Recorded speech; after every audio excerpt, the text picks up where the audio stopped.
So, as you may or may not know, Taylor Swift recently got into a little bit of hot water with her music video Anti-Hero. We're not going to talk about that today, though. We're going to talk about something else dealing with Taylor Swift and eating. Ooh, let's get into it.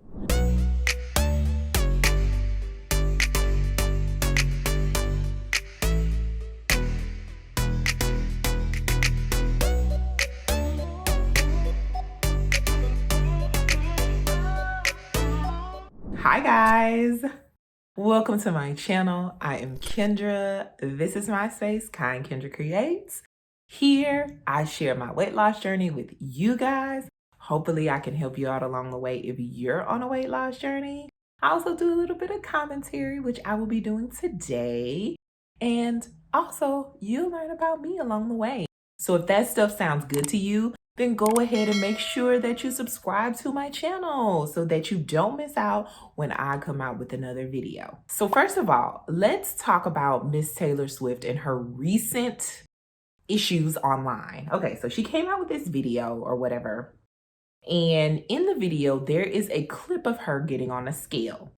And she has herself like looking over at herself as she gets on the scale. And the scale shows fat on the screen. So you guys already know that the fat activists got up in arms about this.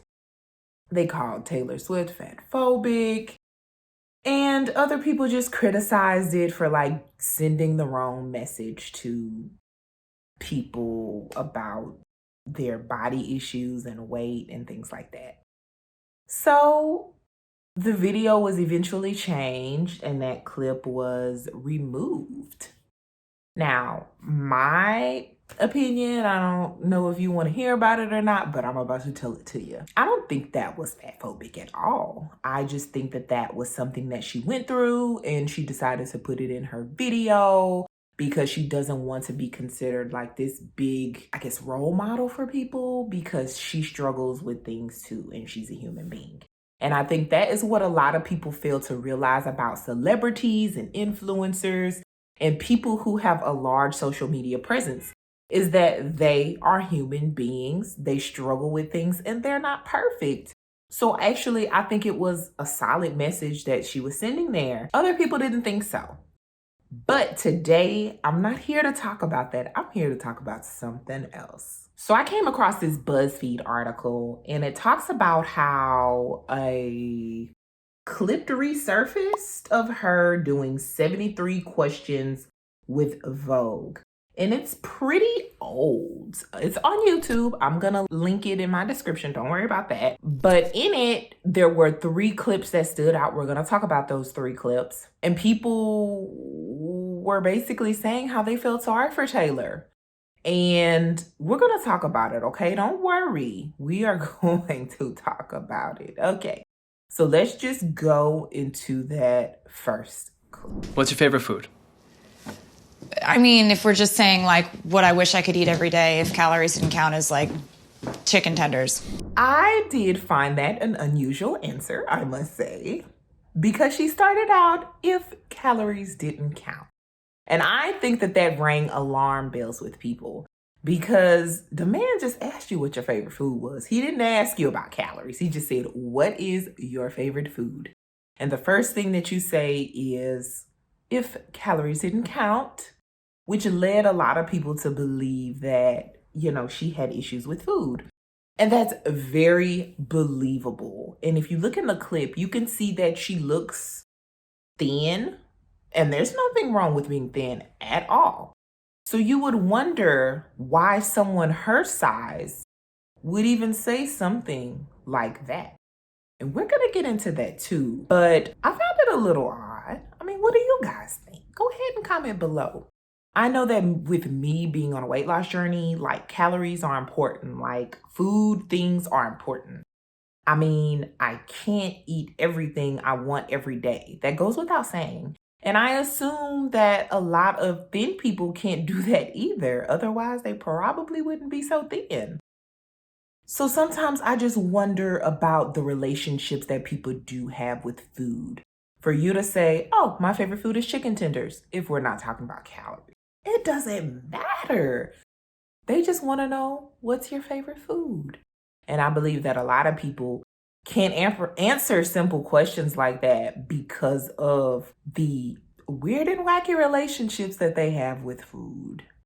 Whether that is one that is, in her case, of some type of restricting, or in what traditionally has been my case of overindulging.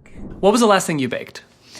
A gluten-free, dairy-free chocolate cake. And another thing, a lot of people took issue with this because it sounds like, why would you bake a cake like that? I mean, okay, I get it. If you're a vegan, you're a vegan. If you're gluten-free, you're gluten-free. Now, I will say that some people choose gluten-free as an option because it's considered healthier. And I honestly don't think that's the case. I really don't. Now, people do have allergies or sensitivities to gluten. I totally get that. And a lot of people, for some reason, think they are sensitive to that. Like, it takes going to a specialist, doing an elimination diet, having symptoms and things like that to even be diagnosed with any type of gluten sensitivity or gluten allergy. Like I always tell people, if you had any type of sensitivity or intolerance or allergy to gluten, you would know. Believe me, you would know. Because gluten is in so many things that we eat. And so it makes me wonder, when people do these things, or eat this certain type of way, that is usually for someone with a special allergen need or something, like, why are they eating that way? We have to get down to that. Why are they eating that way? Do they have a gluten sensitivity or a gluten allergen? First of all. And dairy-free, like, why are you dairy-free? Are you vegan? That's fine. If that is the way that you want to eat, a lot of people have that for ethical reasons. They don't consume animal products. Totally get that. But if you're doing that for like a diet, I got news for you.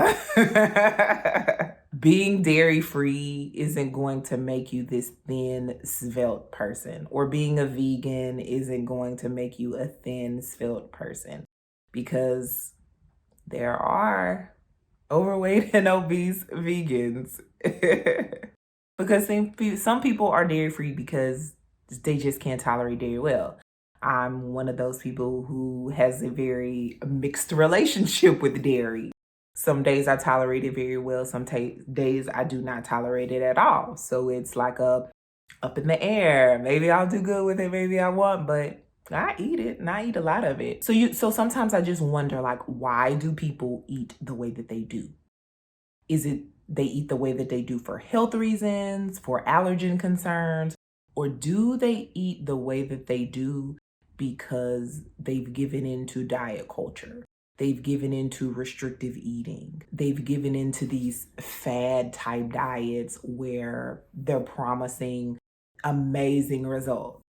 So I believe this is something that we also have to think about when we ourselves are on a weight loss journey.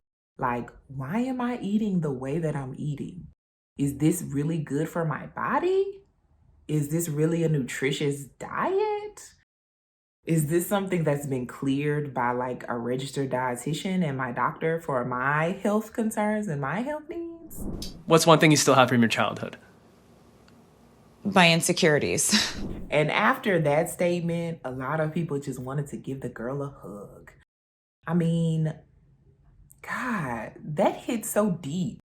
And as someone as talented as she is, that as wealthy as she is, that as beautiful as she is, even very articulate and well-spoken, and just a lot of people love her. I mean, I don't know her either way, but just observing her from this interview and just looking at her and hearing songs of hers, like, she seems very like a normal person, like, like, she doesn't seem like an evil type person or anything like that. And like I said, she's very attractive, and she seems like a very happy, bubbly person, somebody you could sit down and have a nice dinner with. This is someone who's human. She still has insecurities from her childhood. And I'm telling you, these are the people that a lot of us like look up to and like see on TV and like, oh my gosh, they live such a glamorous life. They may live it on the outside, but you don't know how it is on the inside, being them, existing in their skin and all the pressures that they have from the industry and even to look a certain way. And we're going to get into that because this Buzzfeed article talked about some things that she said in previous interviews or whatever. So we're going to get straight into that because I thought that they were some very interesting things that she said. So let's see. So she had a documentary called Miss Americana in 2020, and she talked about how she felt pressure to restrict herself. I thought I was supposed to feel like I was going to pass out at the end of a show or in the middle of it. Now I realize no, if you eat food, have energy, get stronger, you can do all these shows and not feel enervated. Oh my God. Now that really makes me want to get a girl a hug. Like, y'all, if you have not watched my video about K-pop and their crazy diets, please do so because I believe that they were being taught the same thing. You know, to restrict to the point of where you can't even make it through a performance, to where you are fainting during a performance. Like, this is what they're being taught in the industry. So how can you have a healthy relationship with food if this has been what you've been given to work with? How? And so these are like the behaviors that are being modeled for people. I just shake at the thought of it. Here's Taylor's statement. There's always some standard of beauty that you're not meeting because if you're thin, then you don't have that butt that everybody wants. But if you have enough weight on you to have a butt, then your stomach isn't flat enough. It's all just effing impossible. I couldn't agree more with this. I could not agree more with it. And that is not what we see on TV, right? We see perfect measurements. We see a perfect body, perfect proportions. We see women having a baby and 2.7 seconds later, they have a flat stomach, they look tight, they look snatched. And that is just not how things work in real life. And this is what people are looking at. People are looking at impossible beauty standards. Oh my goodness. Also, I'm going to encourage you to watch another video I did about celebrities and celebrity culture, because these are the opinions that people are seeing that are being perpetuated. Celebrities can have a positive influence, but a lot of times it's negative because they are living a certain lifestyle that the normal, average, everyday person cannot keep up with. We cannot achieve these looks unless you have a certain amount of money and also unless you have a certain amount of time. And a lot of these are not being achieved through just diet and exercise. They're being achieved through surgery. People are honestly just blessed through genetics with certain attributes that you will never be able to because you just weren't born like that.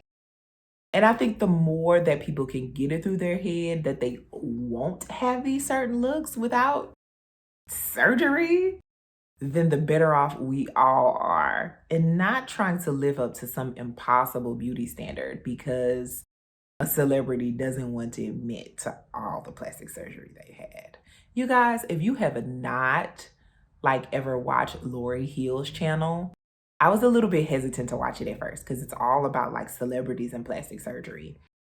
But she does a very good job of breaking her opinions down of the work that celebrities had. It's just her opinion.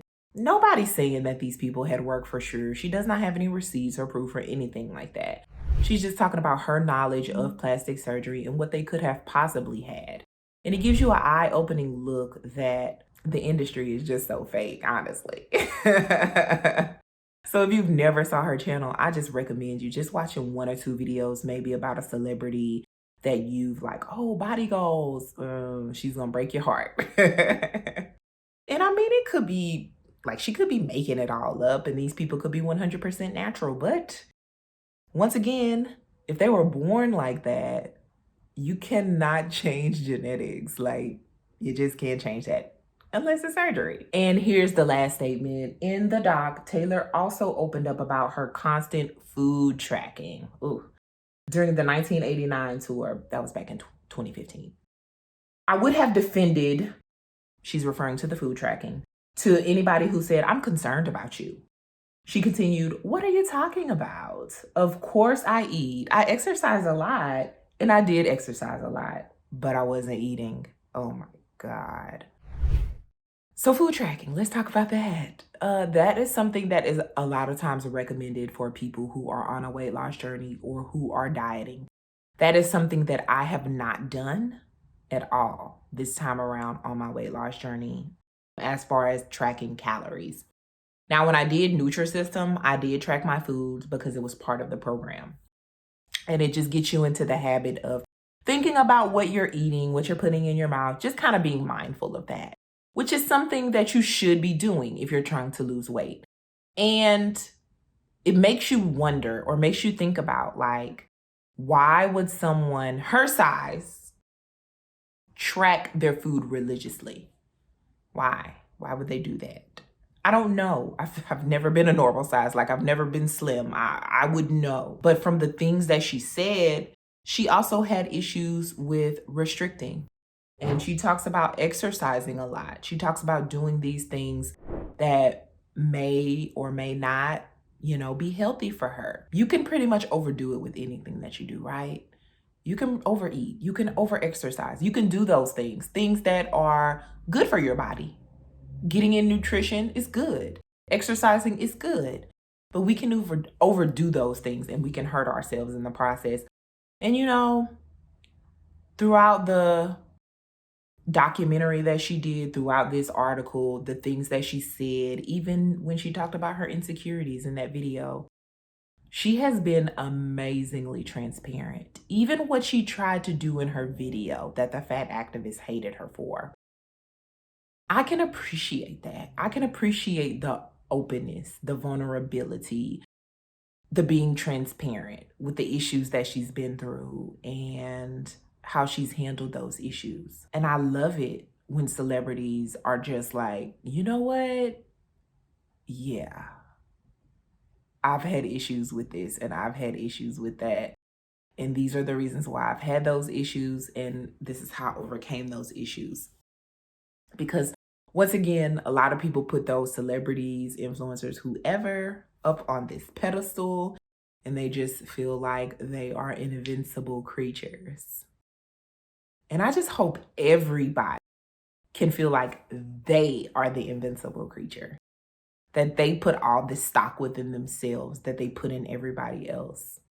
Because you have to be your own role model before you are seeking others to be a role model. So what are you doing for yourself to improve yourself? What are you doing for yourself to take care of yourself? Are you being the best person that you can possibly be for yourself? And I'm not just talking about eating habits, food, exercise, or whatever. I'm just talking about in general. Are you having good, healthy relationships with the people in your life? Are you the type of person that people want to be around, or are people like avoiding you? Do you have a good relationship with yourself? I think a lot of people don't ask that question a lot. But do you like yourself? Do you love yourself? Are you kind to yourself? A lot of times we are our own worst enemies. We tell ourselves so many mean things. We are so hard on ourselves. You guys, ease up. Take a deep breath in and a deep breath out and just relax.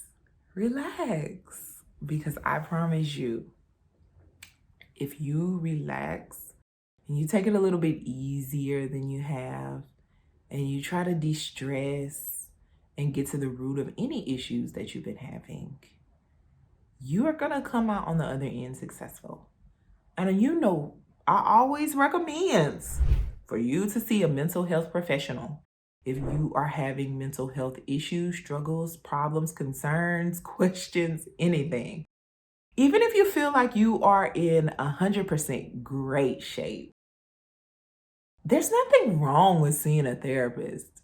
There's nothing wrong with talking to someone and having that someone look at your life from an objective point of view and give you skills to work through the issues that you're going through. Because we all got issues. No one has a perfect life.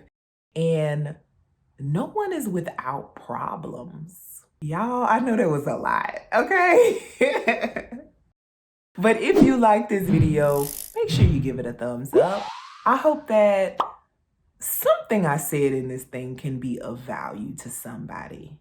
You know, I love to look at videos and read articles, and I come across these things that have nothing to do with weight loss at all, okay? But I find that having a good relationship with food honestly is probably one of the best things that you can have when you're on a weight loss journey. Because you won't be having those food seeking behaviors. You won't be having those food avoidance issues. You won't be having restrictive issues or overindulging issues or anything. You just see food and you're like, oh, food. I eat that because I'm hungry. Oh, food. I'll have a little bit more, but not too much. Oh, food. Yay, thanks. It's not a constant mental battle in your mind with food. So one day I hope that I can get there, and one day that I hope other people can get there too. Whether you're overweight, obese, or on the other end of the spectrum, because anyone can have a poor relationship with food.